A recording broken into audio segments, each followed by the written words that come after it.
Okay so आज का जो हमारा टॉपिक है वो होने वाला है पावर बिल्डर, जो हमारा टूल्स है। ठीक है, जो लैंग्वेज है। ठीक है, तो उसके हम कंपोनेंट के बारे में आज अंडरस्टैंड करेंगे। ठीक है, और ये जो वीडियो है वो बहुत ही ज़्यादा इंपॉर्टेंट होने वाला है बिकॉज ऑफ मैं जितना भी रेफरेंस देने वाला हूँ इस वीडियोस के थ्रू वो होगा पूरा पावर बिल्डर का जो लेटेस्ट वर्जन है। ठीक है, पावर बिल्डर का लेटेस्ट वर्जन है 2025। Okay, right one sir. 1 minute. So let me show you. मैं दिखाता हूँ 1 मिनट इसको। तो ये जो वीडियो है इसकी वजह से इंपॉर्टेंट होने वाला है कि हम लोग जो ना पावर पावर बिल्डर के जो लेटेस्ट वर्जन है इसका, ठीक है, 2025 का ही रेफरेंस लेने वाले हैं। ठीक है, ओके सर। राइट। तो ये इसका जो है ना डायग्राम है। ठीक है, पावर बिल्डर 2025। तो इस पे क्या क्या कंपोनेंट होते हैं। ठीक है, जैसे कि मैंने बताया है अभी कि जब भी हम कोई चीज मार्केट में लेने के लिए जाते हैं, जैसे कि आप कार लेने जाते हैं, राइट, तो जी कार एक पूरा कंबाइंड नाम है। ठीक है, उसी प्रकार से पावर बिल्डर भी इस लैंग्वेज का एक कंबाइंड नाम है। बट जब आप कार के कंपोनेंट देखेंगे, जैसे कि इंजन हो गया उसका, बॉडी हो गई, व्हील्स हो गए, स्टीयरिंग हो गई, राइट, उसी प्रकार से पावर बिल्डर की इंटरनली पावर बिल्डर लैंग्वेज को आप जब जूम करेंगे तो उसकी इंपॉर्टेंट कंपोनेंट क्या है, without understanding the whole component we can't understand properly power builder, right. तो सबसे पहले हमें जो ना उसके कंपोनेंट को अंडरस्टैंड करना है। ठीक है, इसके बाद में फिर हम लोग आगे देखेंगे। ठीक है, तो जैसे कि इस डिफिनीशन पे हमें समझ में आता है कि power builder is not a new trendy technology like Python और React. It's a mature powerful rapid application development, means RAD tool that was king of client and server application development in the 1990 and early 2000। Okay, जैसे कि हम लोग अपनी last video पे discuss कर चुके हैं कि जो पावर बिल्डर है वो डेवलप हुआ था 1990, जी। राइट। और उस राइट सर। टाइम पर इस पूरे पावर बिल्डर सॉफ्टवेयर को ओन कर रही थी साइबेस कंपनी। राइट। ओके, और अभी पावर बिल्डर का जो लेटेस्ट वर्जन रिलीज हुआ है वो हुआ है एपियोन के थ्रू। Means now the Appeon is handling all the releases updated updates. Okay, तो just a minute, let me show you the official website. Official website तो हम देख ही चुके हैं, right. Right. Appeon power builder 2025। Okay, okay sir. तो ये है, ये कंपनी है जो अभी पावर बिल्डर को ओन कर रही है। Okay, okay sir. यहाँ पर तो यदि पावर बिल्डर डाउनलोड भी करना हुआ तो हम यहाँ से ट्रायल वर्जन उसका डाउनलोड कर सकते हैं। ओके, ओके और सर। ये ट्रायल वर्जन है तो ये 1 मंथ के लिए वैलिड होता है। फिर यदि आप इसको कंटिन्यू करना चाहते हैं तो फिर आपको उसके लिए पे करना पड़ेगा। मीन्स ये लाइसेंस्ड सॉफ्टवेयर है। ओके। ओके, सो आज हम देखने वाले हैं पावर बिल्डर के इंपॉर्टेंट कंपोनेंट। ओके, जो सबसे पहला कंपोनेंट इसमें आता है वो आता है पावर बिल्डर आईडीई। जी। Okay, okay. Power builder, power server, sorry power server, data window, power scripts, application, web browser, dot net and database. Okay, so okay. Power builder का जो ये लेटेस्ट वर्जन है, ये इसके बाद में पावर बिल्डर कॉन्फिडेंटली सरवाइव कर सकता है आगे because of they are providing the all compatible operating systems, operating system compatible software. ये कह सकते हो कि ये जो इनका जो ये सॉफ्टवेयर है वो लेटेस्ट टेक्नोलॉजी को एडॉप्ट करके आप जो ना उस पर डिप्लॉयमेंट कर सकते हैं। मीन्स जो पावर बिल्डर का जो आपका जो कोड होगा वो आप चाहें तो क्लाउड के जो भी जितने भी ऑपरेटिंग सिस्टम हैं, ठीक है, वहाँ पर भी आप इसको डिप्लॉय कर सकते हैं। Okay, so okay sir. First हम देखते हैं पावर बिल्डर आईडीई क्या होता है। तो पावर बिल्डर आईडीई वो स्पेस है, मैं अभी दिखा देता हूँ क्योंकि पावर बिल्डर मेरा इंस्टॉल है बट ये है ओल्ड वर्जन। ओके, ये 9.0 वर्जन है। सो IDE means this interface, right? IDE means interface where you are writing or creating objects. ठीक है, यहाँ पर आप जो है ना अपना कोड लिखते हैं, ओके, और यहाँ पर ओके आप सर। अपने एप्लीकेशन बनाते हैं, ठीक है, यहाँ पर आप ऑब्जेक्ट्स बनाते हैं, तो आईडी होता है हमारा interface where we are writing our code, जी। Okay, okay sir.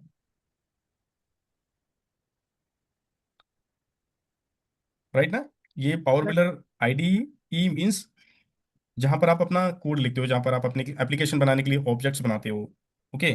सो okay. IDE stand, 1 minute, IDE क्या होता है इसका full form? Interface development interface something होता है IDE, full name, full form, हाँ, integrated development environment, okay, okay sir. Integrate. Integrated, integrated development. Integrated development environment. जी। So power builder IDE stand on integrated development environment, जहां पर आप अपने जो है ना कोड लिखते हो, आप ऑब्जेक्ट्स बनाते हो, और जितने भी विजुअल और नॉन विजुअल ये ऑब्जेक्ट्स हैं। बट अभी अ, आपको समझ में नहीं आएगा क्योंकि ये फर्स्ट क्लास है, ठीक है, तो आपको जस्ट सुनना है, और इसके बाद में हम ये सभी जो भी विजुअल चीज़ें दिख रही हैं या फिर जितने भी ऑब्जेक्ट्स बने हैं, तो वन बाय वन हम इनको लर्न करेंगे, ओके। Okay sir. बट आज फोकस करते हैं कि हमारे कंपोनेंट क्या क्या हैं और उनका क्या यूज़ है, ओके। तो okay. Power builder IDE first component है, ये समझ में आया आपको? Okay sir. आया। फिर इसके बाद में हमारा आता है डेटा विंडो, ओके। सो डेटा विंडो, अगर मैं दिखाना चाहूँ तो डेटा विंडो हम किसको बोलते हैं, तो डेटा विंडो ये है, ये जो कंट्रोल है, ये जो है हमारा, ये जो चीज़ है ना, ये इसके जो पीछे है, इसको हम विंडो बोलते हैं, और ये जो हमारा कंट्रोल दिख रहा है इसको हम डेटा विंडो बोलते हैं, ओके। Okay sir. सो इनकी डिफिनेशंस भी यहाँ पर लिखी हुई है, जैसे कि पावर बिल्डर आईडी क्या है? The main development environment where developer design window, menu and report, okay, मतलब, ओके सर। हाँ, क्योंकि इंटीग्रेट जो आईडीई है उसी पे हम, जो डेवलपर है, जो डेवलपर है जो भी उस पर काम करना चाहता है, वो वहीं पर उसका कोड लिख सकता है, विंडो ऑब्जेक्ट्स बना सकता है, उस पर मेनूज बनाता है, उस पर रिपोर्ट बनाता है, okay. Integrated debugger, editor, Git supports and compiler.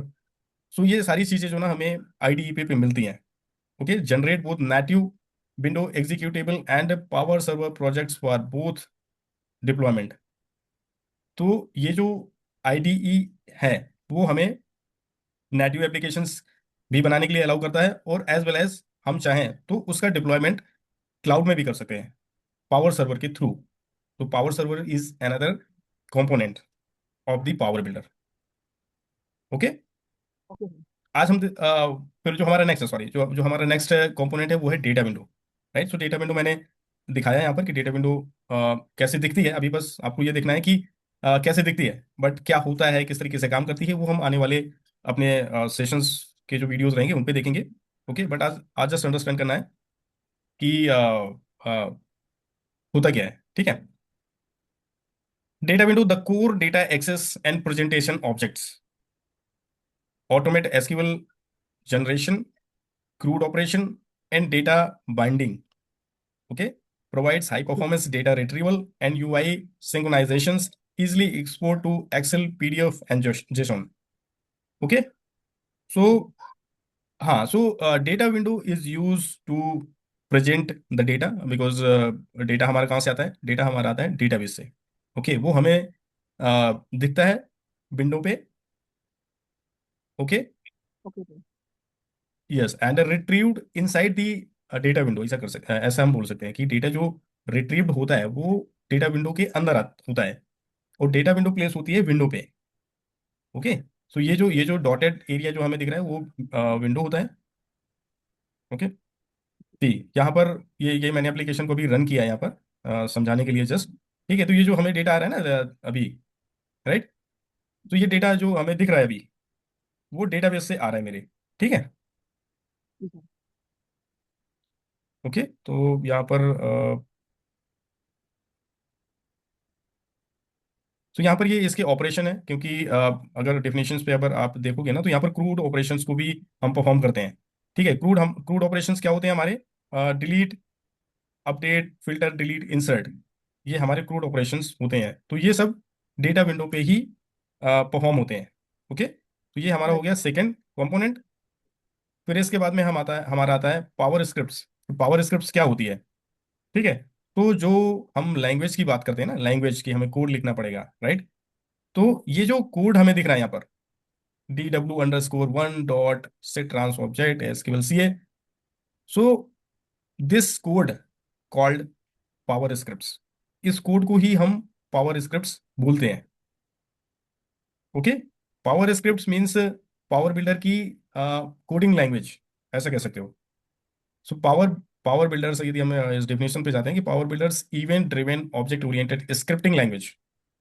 ठीक है, तो अभी ये चीजें समझ में नहीं आ रही होंगी तुम्हारे की, इवेंट ड्रिवेन क्या होता है, ऑब्जेक्ट ओरिएंटेड क्या है। ठीक है, स्क्रिप्टिंग लैंग्वेज अभी मैंने बताया, स्क्रिप्टिंग लैंग्वेज। ठीक है, बट इवेंट ड्रिवेन का जो यहाँ पर डेफिनेशन है वो ये है कि पावर बिल्डर के जो ऑब्जेक्ट्स होते हैं, ठीक है, each object binds with set of event. ये यहाँ पर आप यदि देखोगे, ये लिस्ट लिस्ट बहुत सारी लिस्ट दिख रही है ना, तो ये जितनी भी लिस्ट है, ये इवेंट की लिस्ट है। यहाँ पर आप देखोगे ना, यहाँ पर लिखा हुआ है event list. Okay, event driven, तो ये प्री डिफाइंड कोड होता है जो एक पर्टिकुलर इवेंट्स पे ट्रिगर होता है। ठीक है, तो ये जो सारी चीजें हैं, ये हम आने वाले वीडियोस पे देखेंगे, बहुत ही डिटेल पे देखने वाले हैं। बट आज just for the model understanding, ठीक है, कंपोनेंट अंडरस्टैंडिंग, हम लोग इसको just for the understanding only देख रहे हैं। ठीक है, so simplifies UI and database logic, जहां पर हम अपने लॉजिक लिखते हैं, integrate with REST API, JSON, XML and external details. ठीक है, तो इससे हम इंटीग्रेट करते हैं via code, strongly typed, optimised for database transaction. Okay, okay sir. तो ये स्क्रिप्टिंग है जो डेटाबेस को कनेक्शन बनाने के लिए भी यूज होती है, इंटीग्रेशंस के भी लिए यूज होती है, और हम उसके जब लॉजिक लिखते हैं पावर बिल्डर के अंदर, सो पावर स्क्रिप्ट्स का यूज करके ही हम लॉजिक भी लिखते हैं। ठीक है, फिर हमारा आता है नेक्स्ट जो कंपोनेंट है, वो है पावर सर्वर। तो ये सबसे ज्यादा इंपॉर्टेंट है इस वर्जन के लिए, 2025 वर्जन के लिए, बिकॉज जो हमारे प्रीवियस वर्जन हैं उन पे भी है, बट जो जो फ्लेक्सिबिलिटी इस वर्जन पे हमें मिलती है पावर सर्वर के लिए, वो सबसे बेहतरीन है। ठीक है, इस वर्जन के लिए एक्चुअली, क्योंकि it's allow us to deploy your native code. मतलब कि जो भी पावर बिल्डर का जो क्योंकि पावर बिल्डर अभी तक डेस्कटॉप नेटिव बेस्ड एप्लीकेशन बनाने के लिए यूज होता था, बट इस वर्जन पे, 2025 वर्जन के बाद में, मतलब इस वर्जन पे हम अपने नेटिव जो कोड है उसको भी हम क्लाउड में डिप्लॉय कर सकते हैं without writing any new code. Okay, with the help of power server. Okay, okay sir. तो पावर सर्वर यूज होता है for migrating your previous code. Okay, your native code to migrate into cloud based application. Okay, तो यहाँ पर अगर हम इसके definition के बारे में बात करेंगे, तो अ क्लाउड डिप्लॉयमेंट इंजन, इसको हम बोलेंगे a cloud deployment engine that convert desktop app into dot net based rest API app. So dot net एक लैंग्वेज है। Okay, okay sir. जो पावर बिल्डर जब बिल्ड किया गया था, तो C++,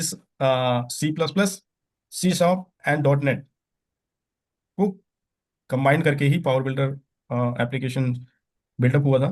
ठीक है, तो वही है, ये सारी चीज़ें भी धीरे धीरे आपको समझ में आएंगी। ठीक है, तो आपको जस्ट अंडरस्टैंड करना है, अभी देखना है कि अच्छा ये क्या क्या हो रहा है।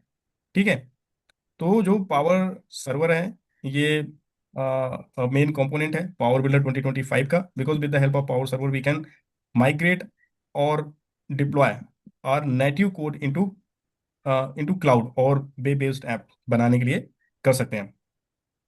ठीक है, uses ASP.NET core for server logic and C sharp based C# web APIs.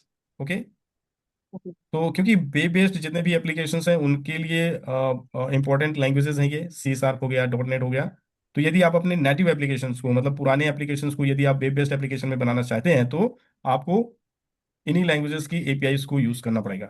Okay. Okay sir. Deployable to AWS Azure और ऑन प्रेमाइजेस। ओके, तो जो भी हमारे नेटिव एप्लीकेशंस हैं, मीन्स एग्जिस्टिंग एप्लीकेशंस हैं, यदि आप चाहते हैं कि आप क्लाउड बेस्ड एप्लीकेशन बनाना चाहते हैं, और आपके कोई भी क्लाउड यूज़ कर रहे हैं, जैसे कि एडब्ल्यूएस यूज़ कर रहे हैं या एज्योर यूज़ कर रहे हैं, आप उस पर easily with the help of power server engine you can migrate. Enable stateless scalable architecture without rewriting power script code. तो हमें जो ना माइग्रेट करने के लिए या स्केलेबल बनाने के लिए उसे कोई भी न्यू कोड नहीं लिखना है। ओके। हाँ, this all will handle by power server engine. Okay, तो ये बहुत ही इंपॉर्टेंट कंपोनेंट है for this 2025 version. Okay. Okay sir. फिर इसके बाद में हमारा आता है application. Application web browser, dot net and database. Right. So applications के बारे में बात करते हैं कि एप्लीकेशंस क्या होती हैं। तो ये है एप्लीकेशन, जैसे कि मेरे पास में पुराना कोड है, राइट। Yes sir. ये मैंने किसी स्टूडेंट्स को समझाने के लिए ही, लेट्स सपोज ये छोटा सा मेरा एप्लीकेशन बना हुआ है, ठीक है, छोटा सा एप्लीकेशन। मैं इसको रन करता हूँ। ठीक है। Retail data. ठीक है, रिटेल से रिलेटेड कोई मेरा एप्लीकेशन है ये। अ, एक नेटिव एप्लीकेशन इसको बोल सकते हैं, क्योंकि ये जो एप्लीकेशन है ये किसी वेब बेस में आप नहीं, अभी आप देख रहे हैं, राइट। Yes sir. है ना। कोई वेब ब्राउजर पे ये विंडो ओपन नहीं हो रही है, ये वाली जो विंडो है ये वेब ब्राउजर पे नहीं ओपन होती है। वेब ब्राउजर पता है ना किसको बोलते हैं, जो हमारे sir sir web. Sir sir search engine. Okay, तो okay, so these are the native application. This, okay, so okay. see, let me run this application. Okay, see this one. So ये एक जो ना नेटिव एप्लीकेशन है, और ये अभी किसी वेब पेज पे ओपन नहीं हो रहा है, राइट। वेब पेज में क्या होता है कि जैसे कि हमारी कोई भी विंडो गूगल पे आ रही है, राइट, ये जितने भी टैब हैं ये सब वेब बेस्ड एप्लीकेशंस हैं, राइट। बट पावर बिल्डर का ये जो मेरा कोड है ये अभी वेब बेस्ड नहीं है, इसको हम नेटिव एप्लीकेशन बोलते हैं। क्या बोलते हैं? Native application. Native application, right. तो इसी यस नेटिव सर। एप्लीकेशन को जब आप वेब बेस्ड एप्लीकेशन बनाना चाहते हैं या वेब बेस में डिप्लॉय करना चाहते हैं, तब हमें पावर सर्वर की यूज, मतलब पावर सर्वर की रिक्वायरमेंट होती है। पावर सर्वर का यूज करके ही हम जो है ना अपने नेटिव एप्लीकेशन को वेब बेस्ड एप्लीकेशन पे डिप्लॉय कर सकते हैं या बना सकते हैं, राइट। Yes sir. तो हमारा जो, हाँ, हमारा जो ये कंपोनेंट है एप्लीकेशन, तो इस तरीके के एप्लीकेशंस होते हैं। ओके। ये एक एप्लीकेशन है मेरा, तो इस एप्लीकेशन को यदि वेब बेस में बनाना चाहूंगा, तो यहाँ पर एक और कंपोनेंट है ये application web browser, right. Yes sir. So web browser component यही हो गया कि आप, मतलब कि कोई भी एप्लीकेशन को यदि आप वेब ब्राउजर बनाना चाहते हैं, राइट, तो यहाँ पर देखोगे access power server deploy app through a web browser, both interact with the same backend via REST API. ठीक है। तो अभी क्या है, ये जो ना क्लाइंट सर्वर से कनेक्ट होकर के मेरा डेटा यहाँ पर दिखता है, ठीक है। बट जब आप का एप्लीकेशन वेब में कन्वर्ट हो जाएगा, तो वो फिर वेब बेस्ड एपीआई को कॉल करके आपका डेटा जो है डेटाबेस से कनेक्ट करेगा, और आपके पावर बिल्डर स्क्रीन पे डेटा को दिखाएगा। ओके। तो एक हमारा ये जो कंपोनेंट है ये होगा वेब ब्राउजर का। ठीक है, अब आता है dot net. So dot net is also a important component in side the power builder 2025। Okay, because okay sir. This component play a very important role to migrate your native Power Builder application into web based application. Okay. So web based जितने भी application हैं, mostly उनकी जो core language होती है वो dot net होती है। ओके। Okay sir. हमारे जितने भी वेब बेस्ड एप्लीकेशन बनते हैं, कोई भी, जैसे कि ये है, तो इन पे ज़्यादातर जो यूज़ होता है वो dot net, C sharp, native, React JS, इस तरीके की लैंग्वेजेस को यूज़ करके बनाया जाता है। ठीक है। तो अभी पावर बिल्डर जो 2025 है वो आने वाले टाइम में और ज़्यादा डिमांडिंग होगा, बिकॉज जो चीज़ पहले नहीं हो पा रही थी, जो हमारे नेटिव एप्लीकेशंस हैं जो इजीली माइग्रेट नहीं हो पा रहे थे, वो इस वर्जन पे, 2025 वर्जन पे हम इजीली कर सकते हैं। तो अभी आने वाले टाइम पर पावर बिल्डर 2025 का जो क्रेज है वो बहुत तेजी से बढ़ने वाला है। ओके, क्योंकि ये सबसे बड़ा बैरियर था जो अब ब्रेक हो चुका है, इस वर्जन के बाद में ब्रेक हो चुका है ये। ठीक है, तो ये डॉट नेट समझ में है ना। जी जी। हाँ, सो डॉट नेट कंपोनेंट है, it will be help developer to migrate their native application into web based applications. Okay, अब हमारा आता है लास्ट कंपोनेंट, वो है डेटाबेस। ओके, तो जो हमारा जो जो हमारा डेटा है जो हमारी पावर बिल्डर एप्लीकेशंस पे दिखता है, जैसे कि अगर मैं इस एप्लीकेशंस को दिखाऊं अभी, ठीक है, यहाँ पर देखोगे तो ये एक मतलब ऐसे ही एप्लीकेशन बना हुआ है जो विंक म्यूजिक का ही, मैंने यहाँ पर एक ये इसका लेआउट लगाया था यहाँ पर। ठीक है, बट ये कोई अभी डेटा रिट्रीव नहीं कर रहा है, क्योंकि इसकी कनेक्टिविटी किसी भी, अगर यहाँ पर मैं कोई गाना लिखता हूँ, ठीक है, राइट, यस सर। ऐसे करके, ठीक है, और इसको अगर मैं एंटर करता हूँ तो कुछ नहीं हो रहा है, क्योंकि ये मेरा अभी जो एप्लीकेशन, ये जो मुझे अभी दिख रहा है वो मेरे डेटाबेस से कनेक्टेड नहीं है, इसकी वजह से मैं इसका कोई डेटा नहीं देख पा रहा हूँ। बट अगर मैं एक कोई दूसरी विंडो ओपन करता हूँ जो डेटाबेस से कनेक्टेड है, वो मुझे डेटाबेस से डेटा भी दिखा देगी। ठीक है, जैसे कि मेरा एक दूसरा ऑब्जेक्ट है ये डब्लू रिटेल। ठीक है, अब मैं डब्लू रिटेल का यहाँ पर देखोगे तो हम डेटा भी देख पा रहे हैं इसका, और ये जो डेटा है मेरा वो डेटाबेस से आ रहा है। ठीक है, वो कहाँ से आ रहा है, डेटाबेस से। तो यहाँ पर अगर देखोगे तो ये टेबल्स हैं डेटाबेस के अंदर। ओके, ये पूरी टेबल्स हैं। तो डेटाबेस, अभी तुमने पढ़ा ही होगा कि जो हमारे डेटाबेसेस होते हैं वो कलेक्शंस ऑफ टेबल्स होते हैं।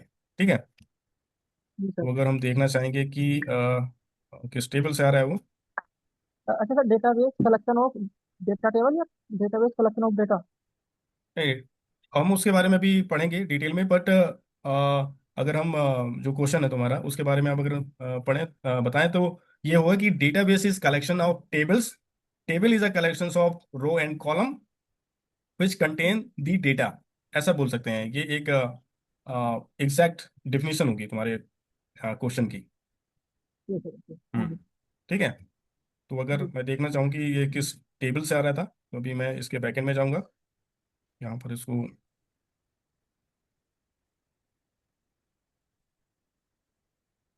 ये तो रिटेल रिटेल डेटा करके एक टेबल बनी हुई है हमारी डेटाबेस के अंदर, वहां से ये जो हमें डेटा मिल रहा था। ठीक है, तो यहाँ पर हम जाएंगे, इसके बाद में टेबल में जाएंगे।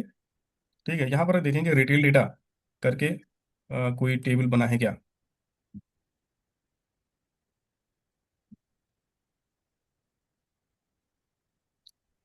यहाँ पर ये देखो, ठीक है, ये टेबल बनी हुई है।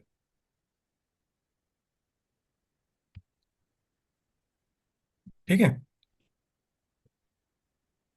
Okay sir. तो यहाँ पर अगर हम क्वेरी लिखेंगे, यहाँ पर select stick from retail data. ठीक है, तो यही, ये जो डेटा है, ये जो डेटाबेस का, ये जो अभी हम डेटा देख रहे हैं वो हम देख रहे हैं डेटाबेस के अंदर। ठीक है, अगर हम इसी डेटा को पावर बिल्डर के अंदर देखना चाहते हैं तो हमें पावर बिल्डर एप्लीकेशन रन करना पड़ेगा। ठीक है, तो ये देख रहा है ना ये पूरा डेटा यहाँ से। जी सर। जी हाँ, जी, यस सर। यहाँ पर तुम देखोगे इलेक्ट्रॉनिक्स का आइटम है, क्लॉथिंग है, फिर होम्स है।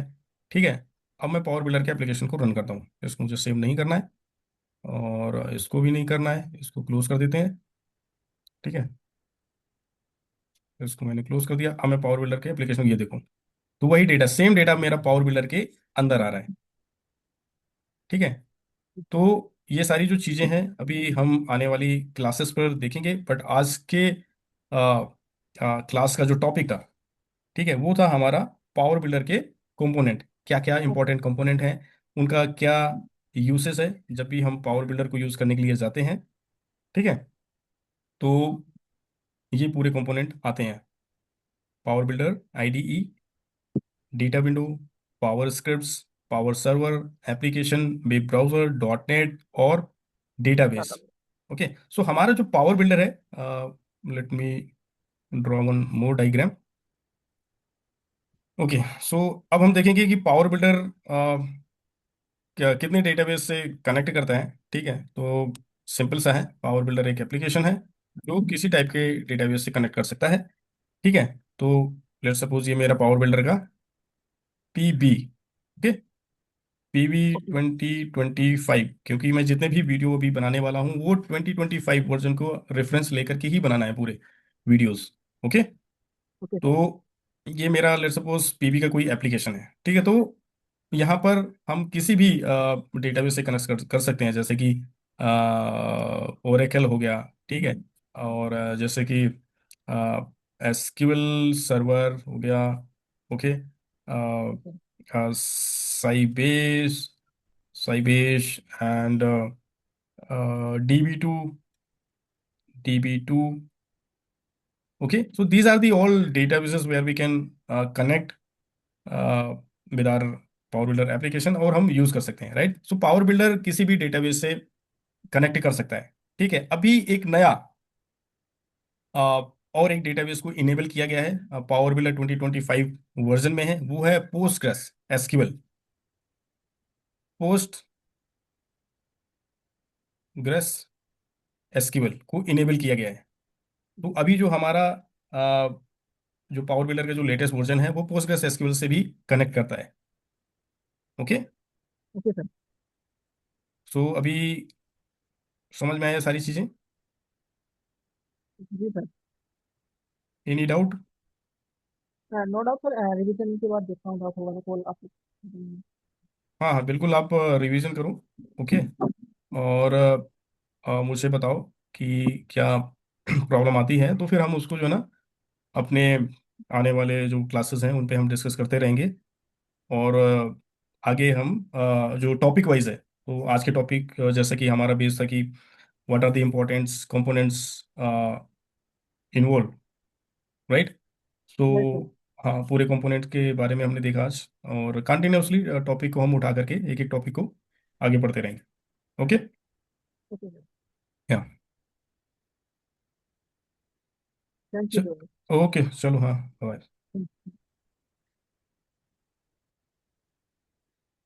Thank you sir. ओके चलो, हाँ, बाय।